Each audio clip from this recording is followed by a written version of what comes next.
ये प्रमाणित है कि इससे फायदे होते हैं। एकदम, ये बहुत ही अचूक यंत्र हैं। रोग शांति हेतु और शत्रु पक्ष शांति हेतु। प्रिय दर्शकों, जानिए कि आप अगर रोग से परेशान हैं या शत्रु पक्ष से परेशान हैं तो अत्यंत ही सुलभ और कारगर उपायों को आपके सामने प्रस्तुत कर रहे हैं। और ये उपाय इधर उधर के नहीं हैं, ये उपाय पौराणिक उपाय हैं, अर्थात पुराणों में इसकी चर्चा है, जो हम आपको बताएंगे पृष्ठ के संख्या, अध्याय के संख्या के सहित किन पुराणों में इसकी चर्चा है, ये भी हम आपको बतलाएं। इसमें व्यक्ति अपना नाम लिखेंगे, जैसे हम नाम लिखते हैं सुब्रत। इसके बाद 4 दलों के कमल, 4 दल वाले कमल में ओम लिखाता है, ओम।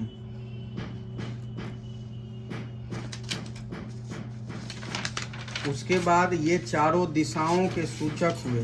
फिर इनके मध्य जो दिशाएं हैं तो ये 8 दिशाओं के सूचक होते हैं, यानी पूरब, पश्चिम, उत्तर, दक्षिण, आग्नेय कोण, वायव्य कोण, नैऋत्य कोण और ईशान्य कोण। तो इस चारों कोना में हुम, ह दीर्घ उकार, ऊपर अनुस्वार हुम, तो इस चारों दिशाओं में हुम लिखाता है।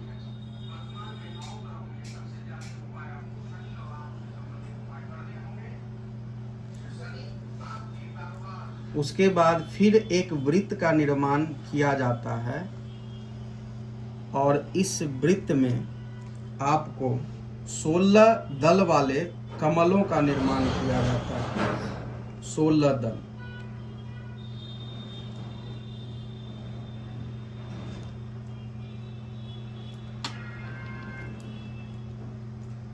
चार इसमें, 4 इसमें, 4 इसमें, 4 इसमें, 16 दल। 1 2 3 4, 1 2 3 4, 1 2 3 4, 1 2 3 4। तो 16 दल वाले कमल निर्माण करें।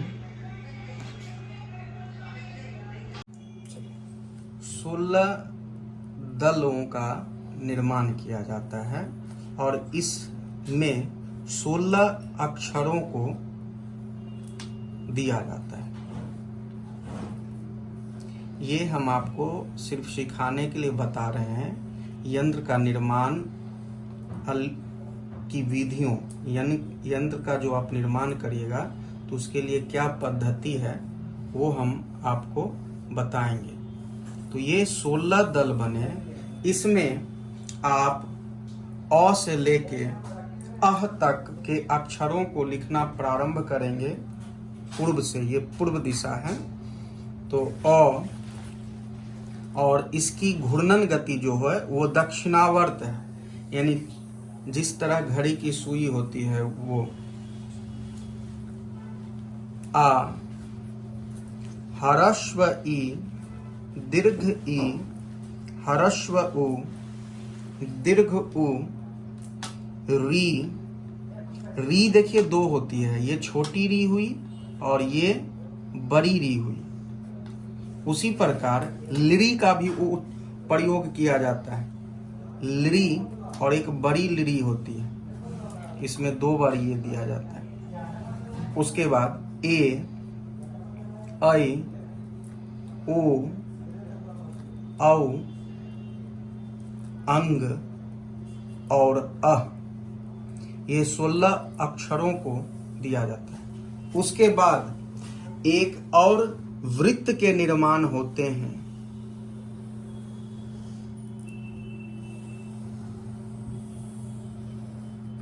इस वृत्त में 34 कमल के दलों को बनाया जाता है और उस 34 कमल के दलों में फिर 34 प्रकार के अक्षर लिखे जाते हैं, क से लेकर अक्षों तक। तो जैसे 16 है, इसके बाद 34 दलों का निर्माण होता है। ये भी कमल की तरह। हाँ, ये भी कमल की तरह।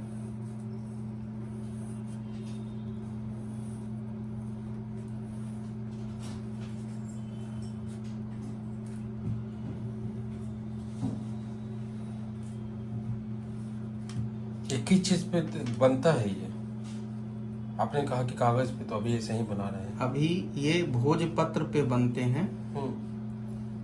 किसी भी यंत्र का निर्माण भोजपत्र पे अंकित किया जाता है और स्याही के रूप में अष्टगंध का, पंचगंध का या त्रिगंध का या चतुर्गंध का उपयोग किया जाता है। तो भोजपत्र कहाँ मिलेगा? किसी भी पूजा के दुकान में। अच्छा। प्राचीन वैदिक युगों में किसी भी चीज को भोजपत्र पे ही लिखा जाता था। तो ओरिजिनल भोजपत्र मिल जाता है? तो उसके अभाव में इसको आप सोना अथवा चांदी या किसी अन्य धातु में बना सकते हैं। भोजपत्र वाला टिकाऊ भी तो नहीं होता होगा? हाँ, उसको फिर आप किसी ताबीज में भर के ही पहना जाता है। देखिए यहाँ अ है, उसके बाद अ के ऊपर से फिर दक्षिणावर्ती क अक्षर से प्रारंभ करेंगे। क, ख, ग, घ, अंग, च, छ, ज, झ, ञ, ट, ठ, ड, ढ, न, त, थ, द, ध, न, प, फ, ब, भ, म, य, र, ल, व, तालव्य श, मूर्धन्य ष, दंत स,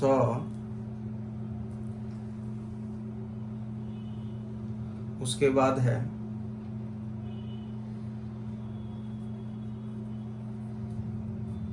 ह और अंतिम अक्षर अक्षर। इसमें त्र और ज्ञों को उद्धृत नहीं किया गया है। तो इसमें देखिए, आप फिर से पुनः समझिए। एक वृत्त का निर्माण होता है मध्य में। इसमें व्यक्ति अपना नाम लिखेंगे। उसके बाद 4 दल बनाएंगे कमल के। उस चारों दल में ओम और दलों के मध्य में, दोनों दलों के मध्य में हुम अक्षर लिखाए जाते हैं। उसके बाद फिर एक वृत्त के निर्माण के बाद 16 दल वाले कमल यानी 16 दलों को निरूपित किया जाता है और उसमें अ से लेके अह तक दक्षिणावर्त में 16 अक्षर को लिखे जाते हैं। उसके बाद पुनः एक अंतिम वृत्त को खींचकर इसमें 34 दलों का निर्माण किया जाता है और इस 34 दलों में क्रमशः क से लेके अक्ष तक के अक्षरों को लिखा जाता है।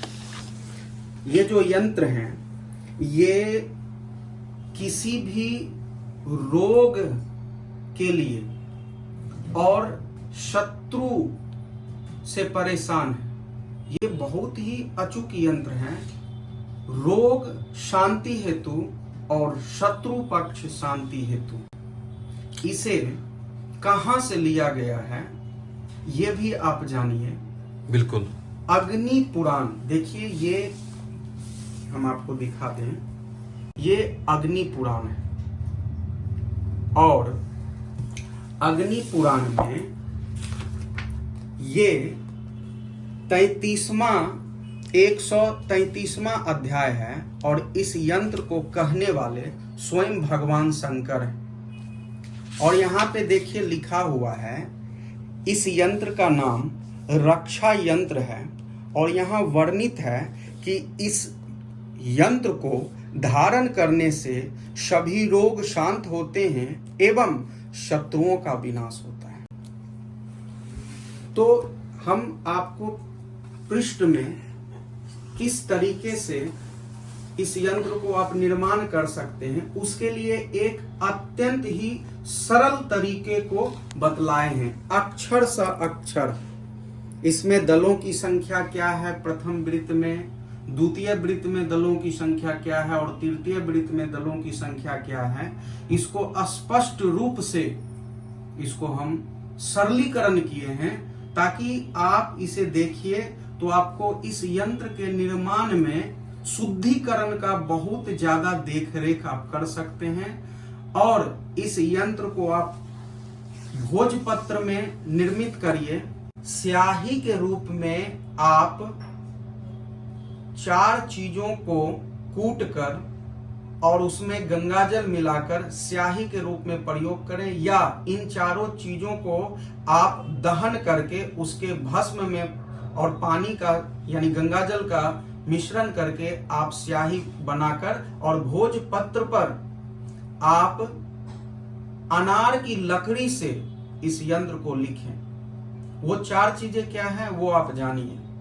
कपूर, श्वेत चंदन, चंदन यहाँ पे अर्थ है कि चंदन के वृक्ष, उसकी जो लकड़ी आती है उस लकड़ी को जला के या घिस, जिसको हम घिसते हैं वो चंदन, उस चंदन की हम बात कर रहे हैं। तो श्वेत चंदन जिसको श्रीखंड चंदन या माल्यागिरी चंदन बोलते हैं वो चंदन, कपूर, कुमकुम और गोरोचन, ये 4 चीजों को आप बारीकी से पीसकर उबालकर इस तरीके से भी स्याही बना सकते हैं, या चारों चीजों का दहन करके उससे जो राख उत्पन्न होंगे उसको आप गंगा जल में मिला के इस तरीके से भी स्याही बना सकते हैं। और ये सब चीजें आपको जड़ी बूटी के दुकान में या पूजा की दुकान में आसानी से उपलब्ध हो जाते हैं। इसको धारण करने का कोई विधि है या फिर कोई दिन है? धारण करने की सबसे उत्तम विधि, ये जो हम महाशिवरात्रि के दिन है वो सबसे सरल और उत्तम और सबसे सिद्धिदायक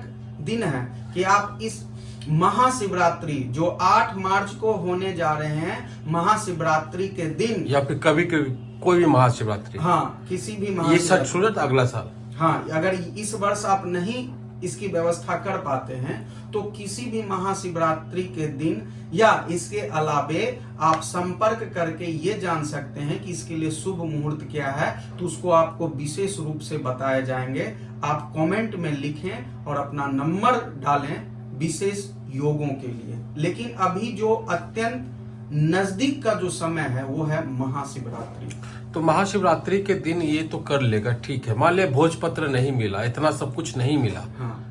तब उसका वैकल्पिक व्यवस्था क्या? और इसको अगर बना लेता है तो कैसे उसको धारण करना है? ये चक्र तो नहीं धारण कर सकता है, भोजपत्र तो टिकेगा नहीं बॉडी में। हाँ देखिए, पौराणिक पद्धति से भोजपत्र में अगर किसी भी यंत्र को लिखे जाते थे तो उस भोजपत्र को लपेट कर वलय के रूप में मोड़कर और उसे तांबा या चांदी या सोना के ताबीज में, जिसे आप ढोलना बोलते हैं, उसमें रख कर तब उसको कवर करके बंद करके उसे धागों में या सोने चांदी के गहनों अर्थात चेन के रूप में लोग उसे धारण करते हैं। तो अगर लोग धारण करते हैं तो उसके लिए पीले कलर के रंग और लाल कलर के रंग के धागों में आप उपयोग कर सकते हैं, धागों की अगर बात करें। और अगर भोजपत्र उपलब्ध नहीं हो पा रहे हैं तो अभी के इस युग में आप सोने, चांदी अथवा तांबे पर या अष्ट धातु पर इस यंत्र को जड़वा कर आप धारण कर सकते हैं। चलिए, तो मतलब कि ये प्रमाणित है कि इससे फायदे होते हैं एकदम। जब पुराणों की बातें हैं तो इसे तो आप अगर विधि विधान के साथ पहनते हैं। इसे शंकर जी ने बनाया था। हाँ, ये शंकर जी के द्वारा ये वर्णित है। ये तो ये ट्रांसलेट किया हुआ है या फिर संस्कृत, उर्दू तो हिंदी में नहीं लिखे होंगे इसको। इस पुराण में जो चूंकि संस्कृत भाषा देव भाषा है, देवताओं के द्वारा संस्कृत भाषाओं का ही उपयोग किया जाता रहा है और हो रहा है। तो उन संस्कृत का हिंदी रूपांतरण करके वेद व्यास जी ने हर एक पुराणों में उसका सरलीकरण करके व्याख्यान किया। चलिए बाबा, आपने समय दिया और इसके इतना महत्वपूर्ण चीज बताया कि लोग रोग और दुश्मन दोनों से मुक्ति पा सकते हैं। और इस यंत्र का नाम ही है रक्षा यंत्र। रक्षा यंत्र जो रक्षा करते हैं हमारे 2 चीजों से, शत्रु से रक्षा करते हैं और रोगों से रक्षा करते हैं। तो ये इतनी अच्छी चीज आपने बताई है, उसके लिए आपका बहुत बहुत आभार, बहुत बहुत धन्यवाद। आप सबों का भी कल्याण हो। हर हर महादेव, जय शिव शंकर। पुराणों में वर्णित है, पुराणों में अगर चर्चा है और भगवान भोलेनाथ ने जिसका निर्माण खुद किया है तो उसमें तो दम होगा ही। आजमाने में क्या जाता है, कोई खर्च नहीं है इसमें। आप भोजपत्र पे जो स्याही उन्होंने बताया है उस स्याही उसका निर्माण करके आप इसको एक बार आजमा करके देखिए। अगर फायदा होता है तो कमेंट कीजिए और वीडियो को अधिक से अधिक लोगों तक शेयर कीजिए ताकि लोग रोग से और शत्रु से निजात पा सके, मुक्त हो सके, स्वस्थ हो सके। तो उम्मीद है आपको ये वीडियो अच्छा लगा होगा। अच्छा लगा हो तो लाइक कीजिए, शेयर कीजिए, सब्सक्राइब कीजिए हमारे चैनल को। हम फिर मिलेंगे किसी और नए अपने के साथ। जय भारत, जय बिहार, जय हिंद।